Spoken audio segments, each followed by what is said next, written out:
जब से हम इंसानों ने आसमान में तारों को देखा है, तब से हमारे अंदर एक ख्वाहिश रही है कि वहां तक पहुंचा जाए। ये कहानी बस उसी ख्वाहिश की है, सितारों तक पहुंचने की। तो भाई, इस लंबे सफर में, इस अंतरिक्ष की खोज में हमारा सबसे बड़ा पार्टनर कौन रहा है?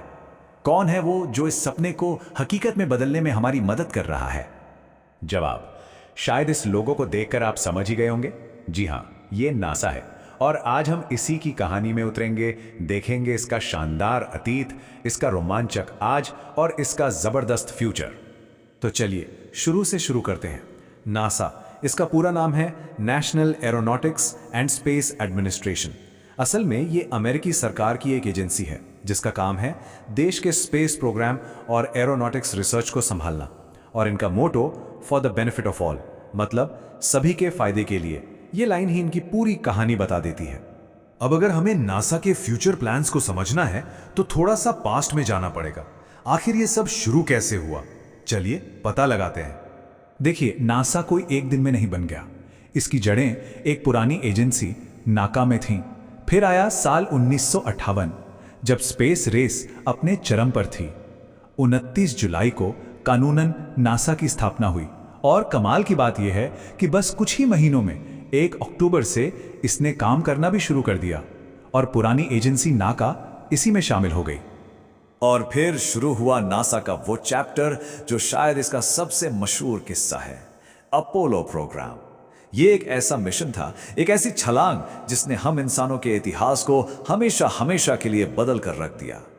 20 जुलाई 1969 ये सिर्फ एक तारीख नहीं है, ये इतिहास का वो दिन है जब सच में पूरी दुनिया एक पल के लिए थम सी गई थी। सबकी नजरें बस आसमान की तरफ थीं। और ये रही वो तस्वीर जिसने उस पल को अमर कर दिया, चांद की धूल पर इंसान का पहला निशान। ये अपोलो 11 मिशन का हिस्सा था। ये जो निशान है, ये बज एल्ड्रिन के बूट का है। सोचिए, एक पूरी पीढ़ी के लिए ये तस्वीर इस बात का सबूत बन गई कि अगर इंसान ठान ले तो कुछ भी नामुमकिन नहीं है। और इसी पल के साथ जुड़े हैं नील आर्मस्ट्रॉन्ग के वो ऐतिहासिक शब्द, that's one small step for man, one giant leap for mankind. यानी ये एक इंसान के लिए छोटा सा कदम है, पर पूरी इंसानियत के लिए एक बहुत बड़ी छलांग है।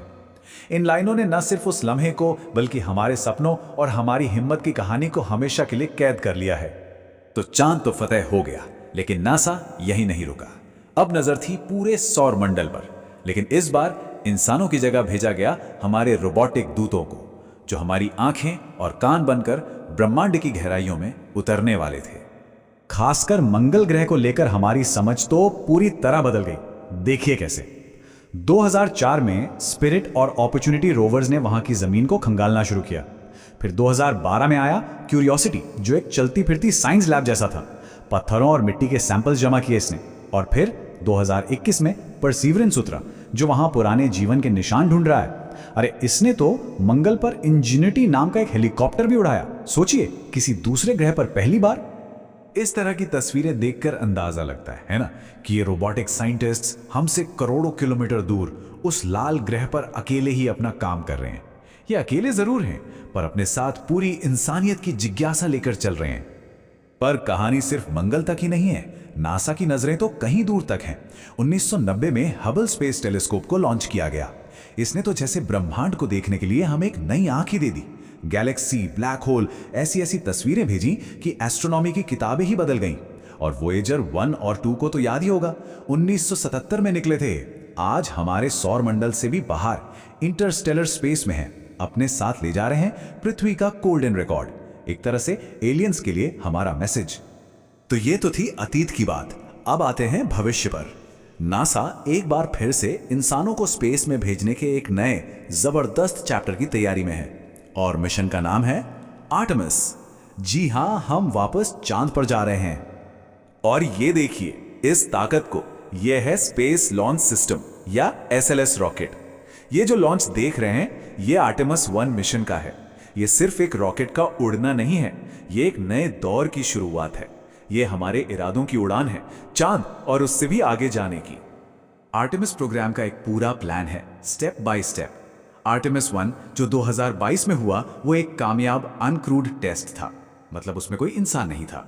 अब अगला है आर्टेमिस 2, 2026 में, जो 4 एस्ट्रोनॉट्स को चांद का चक्कर लगवाकर वापस लाएगा। और फिर आएगा वो बड़ा दिन, 2027 में आर्टेमिस 3 के साथ हम इंसान 1972 के बाद पहली बार, जी हाँ पहली बार, चांद पर फिर से कदम रखेंगे। वैसे एक मजेदार बात बताऊं, आर्टेमिस 3 मिशन के लिए जो नए स्पेस सूट बन रहे हैं ना, उन्हें प्राडा ने को डिजाइन किया है। सही सुना, फैशन ब्रांड प्राडा। मतलब अब स्पेस एक्सप्लोरेशन में हाईटेक इंजीनियरिंग के साथ हाई फैशन का भी तड़का लग गया है। वाकई जमाना बदल गया है। लेकिन बात सिर्फ आर्टेमिस तक ही खत्म नहीं होती। नासा के पिटारे में और भी कई कमाल के मिशन हैं जो साइंस की दुनिया में तहलका मचाने वाले हैं। तो आगे क्या? बहुत कुछ है। यूरोपा क्लिपर मिशन जाएगा बृहस्पति के चांद यूरोपा पर, यह पता लगाने की क्या उसकी बर्फीली सतह के नीचे समंदर छिपा है। स्फेरेक्स नाम की एक ऑब्जर्वेटरी करीब 450 करोड़ गैलेक्सीज का एक 3D मैप तैयार करेगी। सोचिए जरा।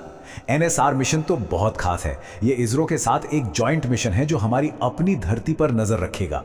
ग्लेशियर कैसे पिघल रहे हैं, भूकंप कहां आ रहे हैं। और ड्रैगन फ्लाई, ये एक ड्रोन जैसा लैंडर है जो शनि के चांद टाइटन पर उड़ेगा, यह पता लगाने की क्या वहां जिंदगी की कोई संभावना है। तो अपोलो से लेकर आर्टेमिस तक और उस